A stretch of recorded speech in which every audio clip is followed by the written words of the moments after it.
boa noite. Boa noite. A agropecuária salva a lavoura da economia brasileira. E ajuda o produto interno bruto a crescer em 2017. Mas o nível de investimento foi o mais baixo em 20 anos. O governo americano decide taxar importações de aço e de alumínio. E isso afeta as exportações brasileiras. O russo Vladimir Putin ameaça os Estados Unidos com um míssil que diz ser invencível. O Supremo Tribunal Federal decide que transexuais têm o direito de mudar de nome mesmo sem passar pela cirurgia. E também aprova a aplicação da lei da ficha limpa não apenas a candidatos, mas a atuais ocupantes de cargos eletivos. Era o entendimento defendido pelo ministro Luiz Fux. Depois de 2 anos em queda, a economia brasileira voltou a crescer.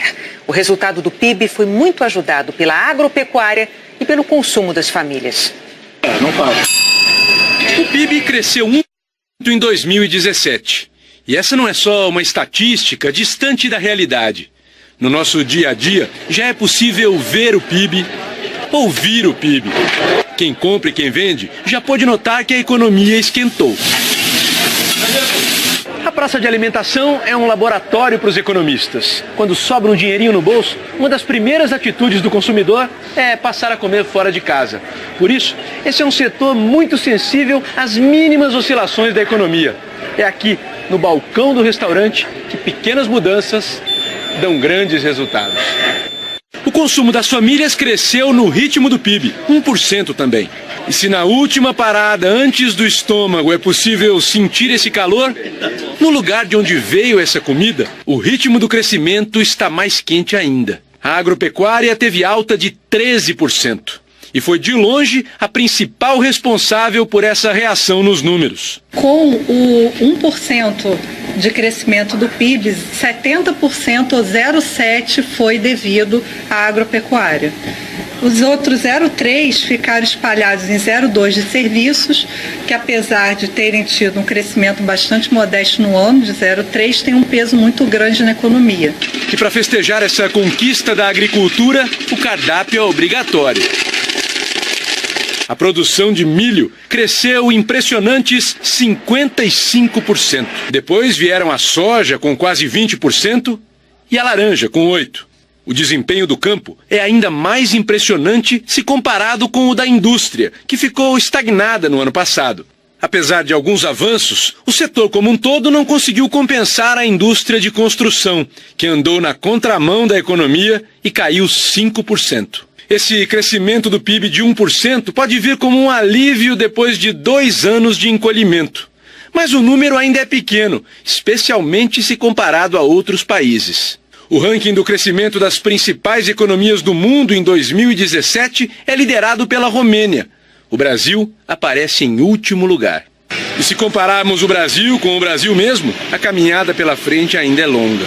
Depois de todas as oscilações no PIB nos últimos anos, é como se o Brasil tivesse parado no tempo. Só agora voltamos ao nível de produção de 2011. Como se, na verdade, a gente tivesse apagado esse período do meio. A gente ainda vai precisar de mais esforço para conseguir voltar onde a gente estava no início da década. Então, é a definição de uma década perdida, né? Alguém que fosse dormir em 2011 e acordasse em 2017 ia descobrir que não tinha tido nenhum desenvolvimento nesse meio tempo. Luiz Sérgio abriu um restaurante em 2011. Nos primeiros anos, conseguiu ampliar a rede. Mas na crise, o dono teve que sair do escritório e voltar para a cozinha para melhorar a produtividade. Nos tempos difíceis, aprendeu. Graças a Deus a gente está conseguindo sair da crise com esses aprendizados, né? Essa melhora na nossa operação, que com certeza o mercado voltando a gente vai conseguir crescer mais. O crescimento de 1% no PIB pode não ser muito, mas é como aquele velho freguês que andava sumido e reapareceu. Volte sempre seu PIB e venha com mais fome, por favor. O investimento, que é um item essencial para a recuperação da economia, terminou o ano passado no nível mais baixo em 2 décadas. A energia contida durante tanto tempo, só aos poucos começa a ser liberada. A mola mestra da economia tem nome, investimento, mas na construção ele não deu as caras. O setor importante para o emprego decepcionou, queda de 5% no ano e sem recuperação no último trimestre. Se a gente levar em conta 2017 inteiro, o investimento foi mal. caiu 1,8%. Isso depois de um tombo de 10% em 2016.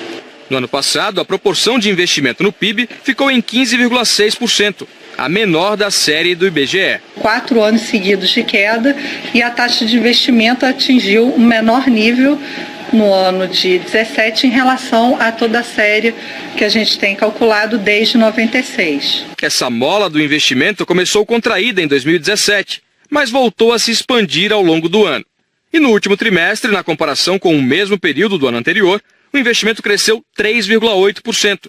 Foi o primeiro avanço em mais de 3 anos. O final do ano, ele é muito mais parecido com o novo ano do que com o ano antigo. Aí sim, você começa a ver uma reação um pouco mais forte de investimentos, das importações, que estão muito relacionadas com investimentos, e também da produção industrial como um todo. É o que se vê aqui.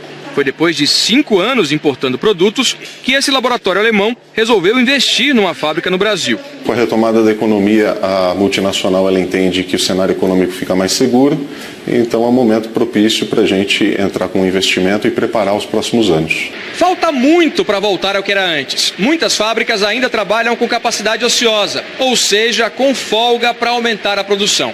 Mas a reação de parte da indústria, que passou a investir em equipamentos novos, é importante, entre outros motivos, para aumentar a produtividade.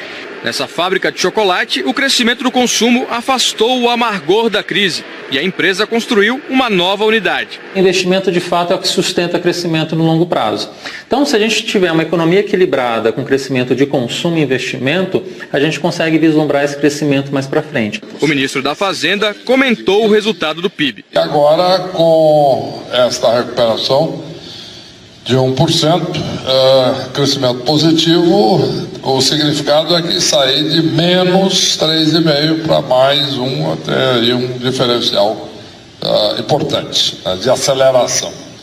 E entramos o ano já, portanto, com um crescimento forte, um crescimento sólido, consolidando a nossa previsão de crescimento de 3% no ano de 2018. Para os economistas, para esticar o crescimento por mais tempo, é preciso continuar com as reformas. Não fingir que a gente não tem um problema fiscal, que a gente não tem um problema com a Previdência, que a gente não tem que fazer reformas para deixar o mercado mais ágil, mais fluido, né? Para tirar todos esses custos que a gente que tornam o Brasil uma economia que cresce pouco. E a balança comercial registrou o maior saldo para o mês de fevereiro em 29 anos, quase 5 bilhões de dólares. O país exportou mais produtos semi-manufaturados, como óleo de soja e celulose, e importou mais combustíveis e máquinas. Nos 2 primeiros meses do ano, o saldo chega a 7 bilhões e 700 milhões de dólares. Mas vem problema por aí. O presidente americano Donald Trump declarou hoje que vai estabelecer tarifas de importação de aço e de alumínio. E isso pode afetar as vendas do Brasil. O anúncio veio durante uma reunião com representantes da indústria na Casa Branca. Donald Trump disse que vai impor uma tarifa de 25% sobre o aço importado pelos Estados Unidos e de 10% sobre o alumínio. Vocês vão estar protegidos pela primeira vez em muito tempo e vão voltar a crescer. É só isso que eu peço, que a indústria volte a crescer, disse Trump, se dirigindo a empresários da siderurgia. O presidente afirmou que as tarifas vão ficar em vigor por muito tempo e que pretende oficializar a decisão na semana que vem. Trump foi eleito com um discurso contra os acordos de livre comércio e afirmou várias vezes que muitos países, como a China, o Canadá e o México, estavam lucrando injustamente no comércio com os Estados Unidos. 1/3 das exportações de aço do Brasil vem para os Estados Unidos.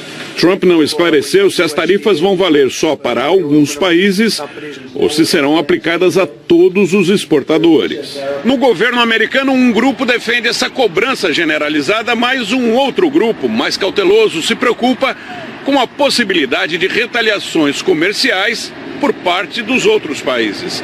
E teme que nas ruas a consequência mais imediata do aço mais caro seja um aumento no preço dos veículos e talvez demissões na indústria automobilística americana. O governo brasileiro declarou que as afirmações de Donald Trump causam enorme preocupação e que, se a taxação for confirmada, as exportações brasileiras de aço e alumínio vão ser afetadas. O governo diz que a maior parte do aço que o Brasil vende para lá serve de matéria-prima para a indústria americana. Por isso, espera negociar para evitar restrições que dariam prejuízos aos dois países.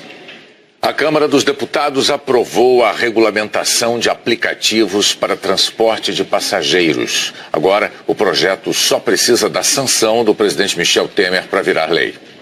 Foi 1 ano e meio de discussão no Congresso e ontem, tarde da noite, os deputados decidiram que os carros de aplicativos não vão precisar ter a placa vermelha, aquela que é concedida pelo poder público e que os táxis usam. O motorista não vai precisar ser o dono do carro.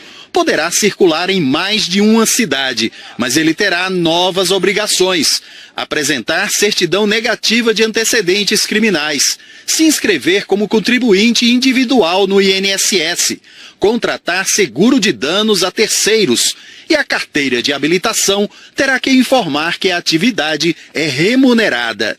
O Congresso deixou a fiscalização e a regulamentação do serviço a cargo das prefeituras e do Distrito Federal, que deverão definir, por exemplo, o percentual de imposto sobre as corridas, a quantidade de carros para cada aplicativo e o tempo máximo de uso dos carros.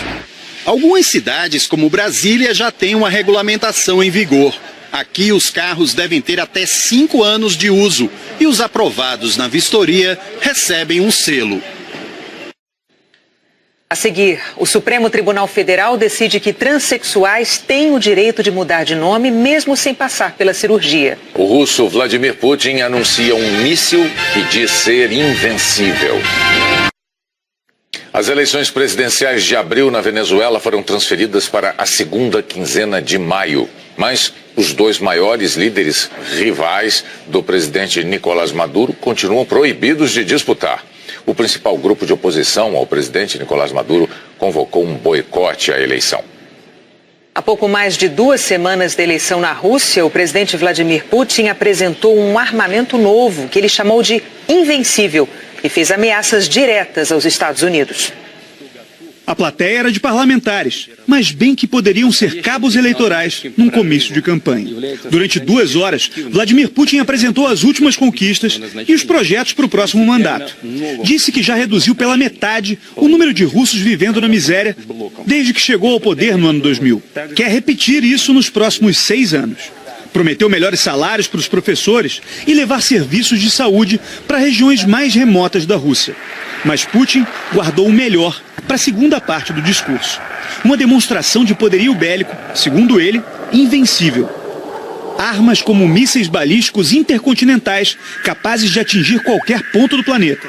Mísseis tipo Cruise movidos a propulsão nuclear, com capacidade para driblar as defesas antimísseis americanas, que ele chamou de ineficazes.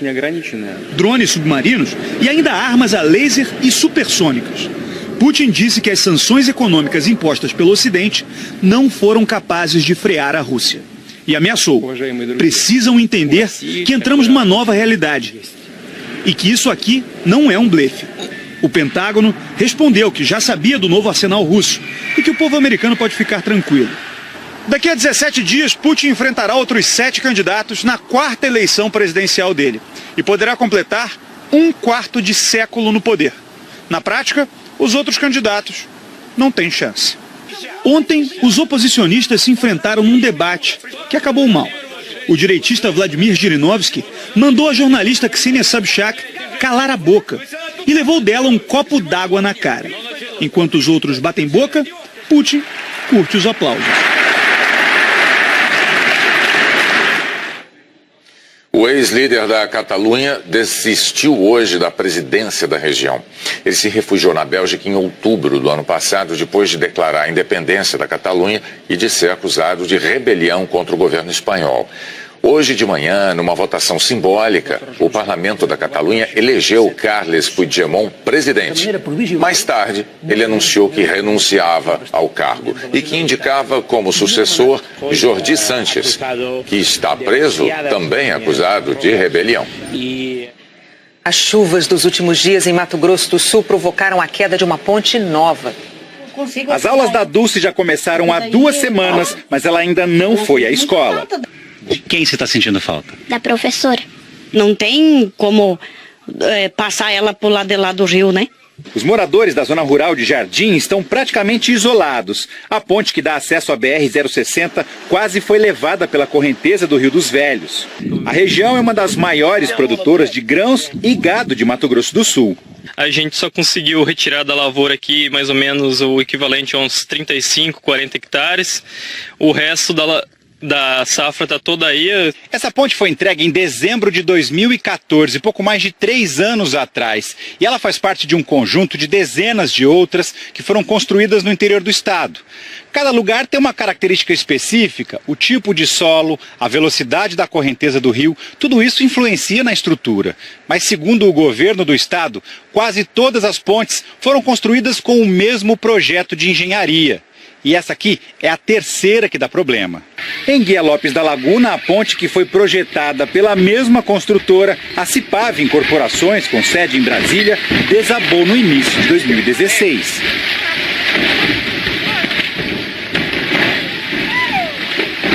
Eu não posso contratar perícia para periciar 65 pontos, sendo que tem pontos que não apresentaram nenhum problema até o presente momento. A Prefeitura de Jardim decretou situação de emergência e pediu ajuda dos governos estadual e federal para a reconstrução da passagem.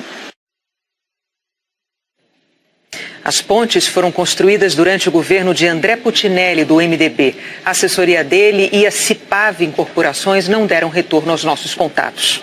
Vamos ver então agora a previsão do tempo para amanhã em todo o Brasil. Ao vivo de São Paulo, Eliana Marques, boa noite. Boa noite para você, Bonner, boa noite para Renata e para todos. Olha, a madrugada promete ser abafada em todo o país. Destaque para essa mínima aqui de 25 graus em Boa Vista. A gente vê 24, 23 graus entre norte e nordeste. Mais para o sul do país também está bem quente. Campo Grande, São Paulo, Curitiba podem registrar um amanhecer até 2, 3 graus acima do normal. Bom, esse abafamento aí dá suporte para chuva, ela deve atingir quase todo o país, maiores volumes no sul do Amazonas, no norte do Tocantins, no leste do Pará, também em pontos aqui, olha, do interior nordestino, de Mato Grosso do Sul e também do Paraná, de São Paulo e de Minas Gerais. Hoje, todos os estados brasileiros registraram raios, o que não é comum, segundo o Grupo de Eletricidade Atmosférica do INPE. O Amazonas liderou essa lista. Ontem nós falamos do Amazonas, da cheia lá no Rio Madeira, né? Hoje, um afluente do Rio Madeira, o rio Guaporé, transbordou na cidade de Costa Marques, divisa com a Bolívia. O Serviço Geológico do Brasil disse que nesse ponto aqui, o Guaporé já atingiu o nível de 2014, quando houve a maior enchente da história na cidade. Amanhã vão escapar da chuva só o norte do Espírito Santo, de Minas, o sul da Bahia, também aqui parte de Goiás, incluindo o Distrito Federal. Todas essas áreas vão ter um dia de bastante sol amanhã, Bonner. E esse calorão que você mencionou do começo do dia, ele vai para o dia todo ou dá um refresco em algum momento? Nenhum refresco, vai o dia todo bem quente, olha só, máxima de 30 graus lá em Brasília, de 34 graus em Macapá e em Teresina, essas duas capitais aqui com risco de temporal. No Rio de Janeiro a mesma coisa, em São Paulo, em Belo Horizonte, em Porto Alegre, todas essas capitais com possibilidade de pancadas de chuva a partir da tarde. E em Natal nada de sol, tempo bem fechado e chuvoso. No Rio Grande do Norte é a ZECIT, a zona de convergência intertropical, que está aumentando as nuvens, e em alto mar, no Atlântico Norte, tem um ciclone fazendo as ondas se propagarem até a costa. O nome disso aqui é Suel, e aí pode ter ressaca. Ontem eu dei o aviso da Marinha, hoje eu estou repetindo esse aviso porque a área aumentou. Agora vai até João Pessoa, ondas de até 2,5 metros, até amanhã à noite. Bonner. Obrigado, Eliana. Até amanhã. Até amanhã. Duas decisões tomadas hoje, uma no Supremo Tribunal Federal e outra no Tribunal Superior Eleitoral, asseguraram direitos de pessoas transexuais. Foi um duplo veredito contra o preconceito e a intolerância. Primeiro, da Justiça Eleitoral. O TSE entendeu que transexuais e transgêneros podem se candidatar e concorrer às eleições como homem ou mulher, conforme se identificam.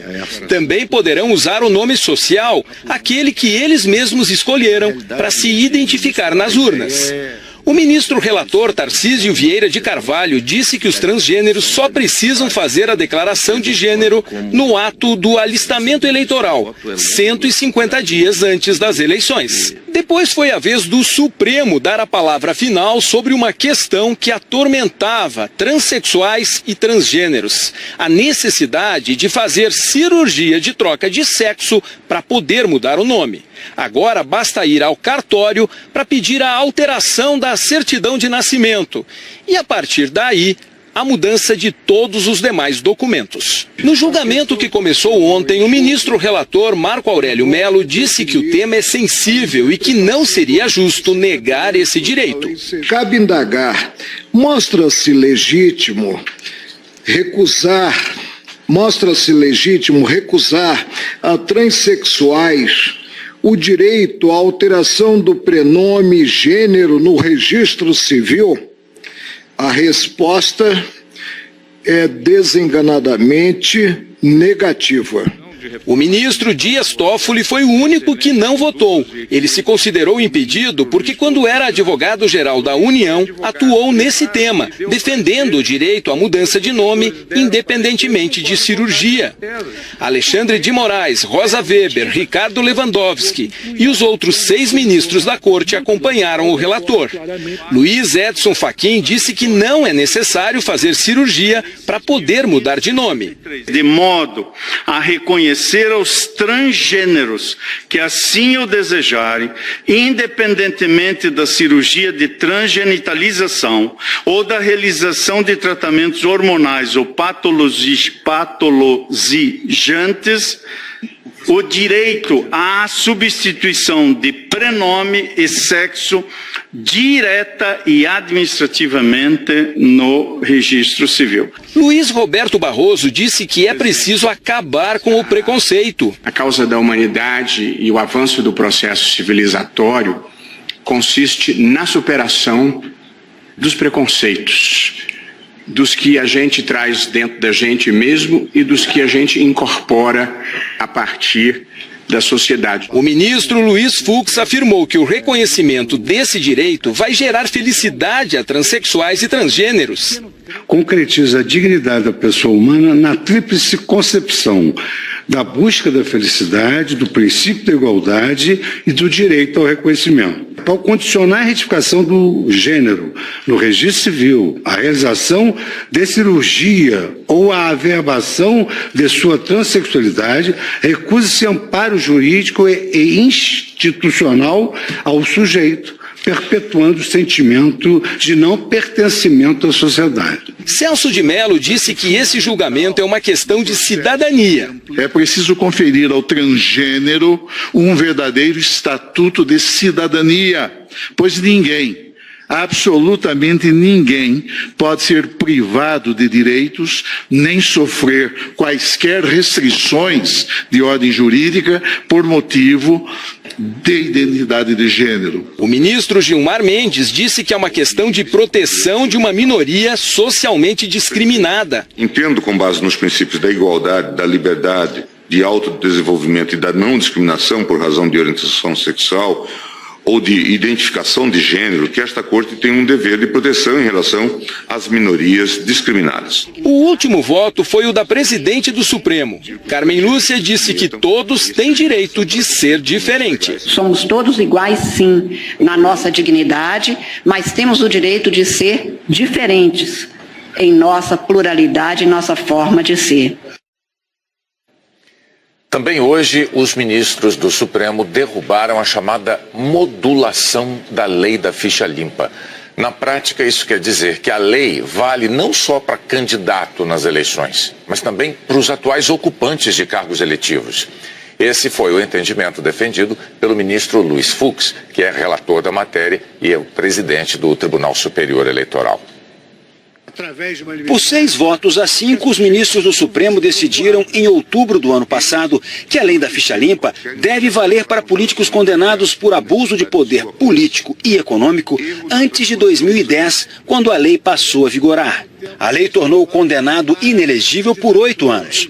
No ano passado, o ministro Luiz Fux afirmou que ter a ficha limpa é uma pré-condição para uma pessoa se candidatar, que inelegibilidade não é pena e que, por isso, não significa que a lei vai retroagir. É de se entender que mesmo no caso em que o indivíduo já foi atingido pela inelegibilidade, de acordo com as hipóteses e prazos anteriormente previstos na Lei Complementar 64, vejam o grau de cognição e discussão nas ações de controle da constitucionalidade da Lei da Ficha Limpa. Mesmo nesses casos, esses prazos poderão ser estendidos, se ainda em curso, ou mesmo restaurados, para que cheguem a 8 anos por força da Lex Nova, desde que não ultrapasse esse prazo. Mas no julgamento de outubro faltou decidir sobre a partir de quando essa decisão seria aplicada. É o que se chama de modular a decisão. Hoje, o ministro Ricardo Lewandowski defendeu que a lei só fosse aplicada a partir das eleições de 2018. Fui informado, senhor presidente, pela liderança do governo na Câmara dos Deputados, já há algum tempo atrás e hoje de forma reiterada, de que, a prosperar a decisão desta Suprema Corte, e que foi alcançada por uma maioria muito estreita, de 6-5, nós atingiríamos um mandato de 24 prefeitos,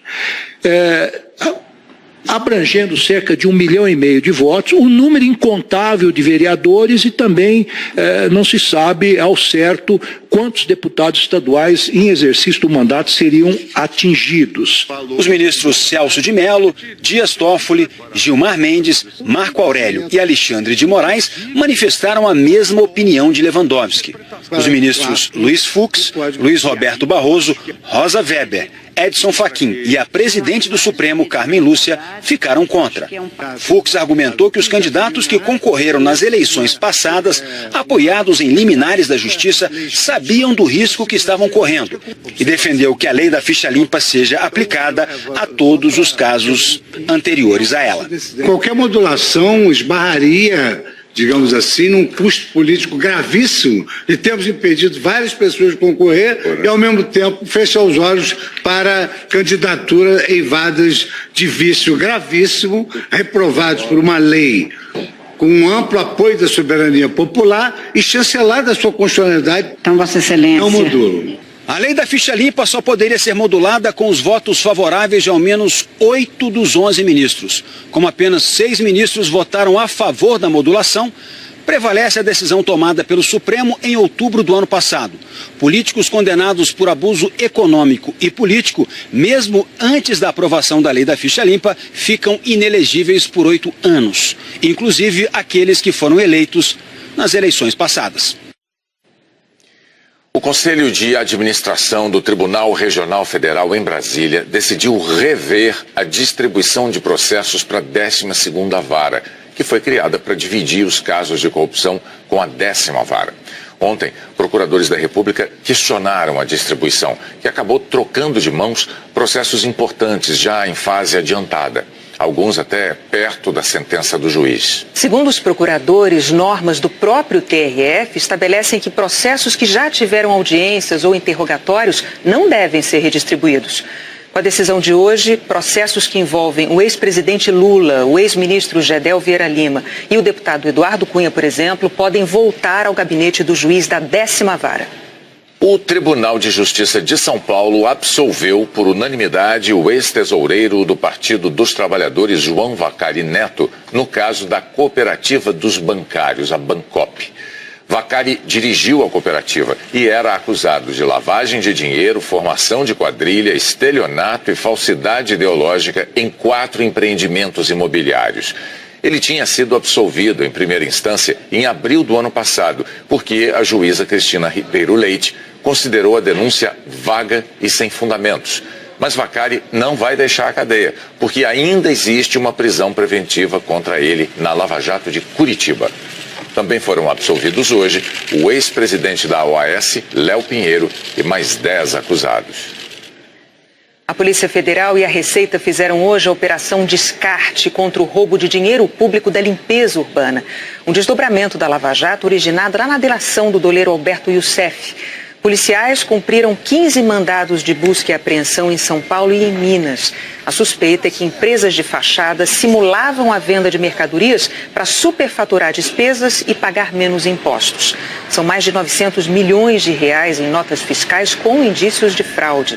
Um dos alvos é o consórcio Soma, que tem um contrato com a Prefeitura de São Paulo. O consórcio Soma afirmou que cumpre as exigências legais e colabora com a Polícia Federal. A Prefeitura de São Paulo declarou que aguarda a conclusão das investigações e que vai adotar as medidas cabíveis se for comprovado qualquer prejuízo para o município. A seguir, encontrado o helicóptero usado na emboscada de chefes do crime organizado. A polícia de São Paulo encontrou o helicóptero usado no Ceará numa emboscada que executou 2 chefes do crime organizado. O piloto do helicóptero, Felipe Ramos Moraes, ainda está desaparecido. A polícia já sabe que ele tem 2 lanchas avaliadas em R$1.300.000. Tentou vender uma delas pela internet, a Sem Futuro, mas a justiça bloqueou a venda. Policiais civis foram atrás dele no edifício Solares, em Guarujá, que já foi alvo da Operação Lava Jato. Ele morava aqui? Morava. O edifício Solares ficou famoso por causa do caso do triplex, envolvendo o ex-presidente Lula. Felipe não estava em casa. Ele sumiu desde o assassinato de 2 chefes da facção paulista que comanda crimes de dentro das prisões. Rogério Jeremias de Simone, o GG do Mangue, e Fabiano Alves de Souza, o Paca.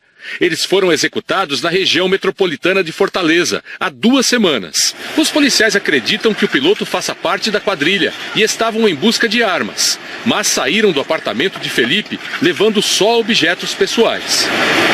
Ele foi visto pousando e decolando desse helicentro, um lugar onde poderia abastecer e guardar os helicópteros.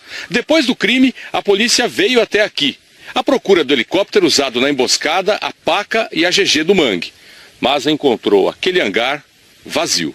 A polícia só encontrou o helicóptero hoje, abandonado no meio do mato, em Fernandópolis, no interior de São Paulo. A polícia confirmou a rota que ele fez em 11 de fevereiro, 4 dias antes do crime no Ceará.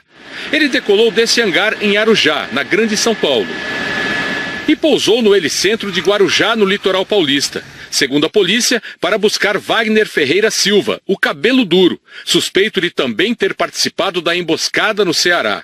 Cabelo Duro foi executado na porta de um hotel em São Paulo, na semana passada. Do Guarujá, ele seguiu para São Caetano do Sul, no ABC Paulista. Foi a última vez que os radares identificaram um helicóptero.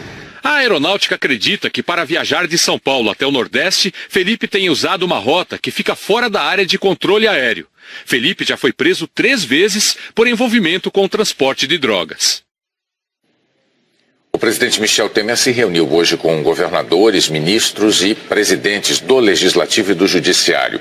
O governo federal vai oferecer uma linha de crédito para financiar a segurança pública.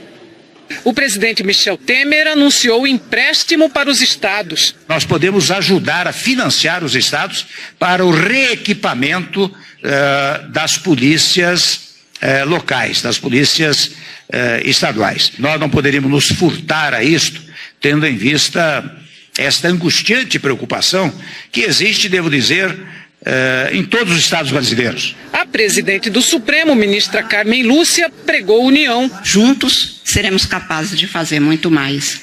E separados, com toda certeza, será muito mais difícil vencer as agruras que temos passado. Os governadores pediram ajuda, reforço nas fronteiras, apoio das Forças Armadas, um sistema unificado de segurança, como o SUS, universalizando responsabilidades e recursos. A linha de crédito anunciada é do BNDES, 42 bilhões de reais em 5 anos, sendo 5 bilhões este ano.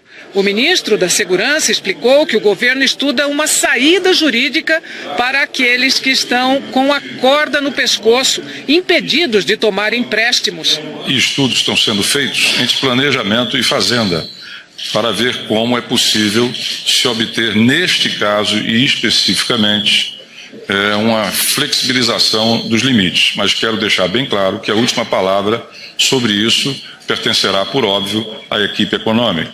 O governo também vai repassar 1 bilhão e 200 milhões de reais do fundo penitenciário para a construção de presídios.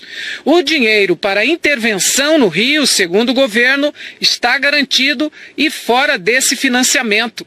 Nem todos os governadores saíram satisfeitos. Alguns disseram que não querem empréstimos e sim transferência de recursos. Há necessidade de recursos para custeio, de recursos para recursos humanos, né? E certamente o financiamento do BNDES só permite para investimento. Mas num ponto houve senso comum. A reunião de hoje pode ter sido o primeiro passo para substituir o jogo de empurra pela cooperação. E o governo federal quer envolver também os municípios. Na semana que vem haverá reunião com os prefeitos de capitais. A Justiça de Minas Gerais decidiu mandar para o regime aberto Luiz Henrique Ferreira Romão, o Macarrão. Ele está preso na penitenciária na cidade de Pará de Minas. Macarrão foi condenado a 15 anos de prisão pela morte de Elisa Samúdio, ex-amante do goleiro Bruno. E uma última informação. O Supremo Tribunal Federal homologou hoje o acordo para que os bancos compensem os poupadores das perdas com planos econômicos fracassados nas décadas de 1980 e 90. Na prática, daqui a 90 dias, os bancos vão poder começar a receber dos poupadores os pedidos de adesão a esse acordo. Quem tiver direito a até R$5 mil vai receber à vista.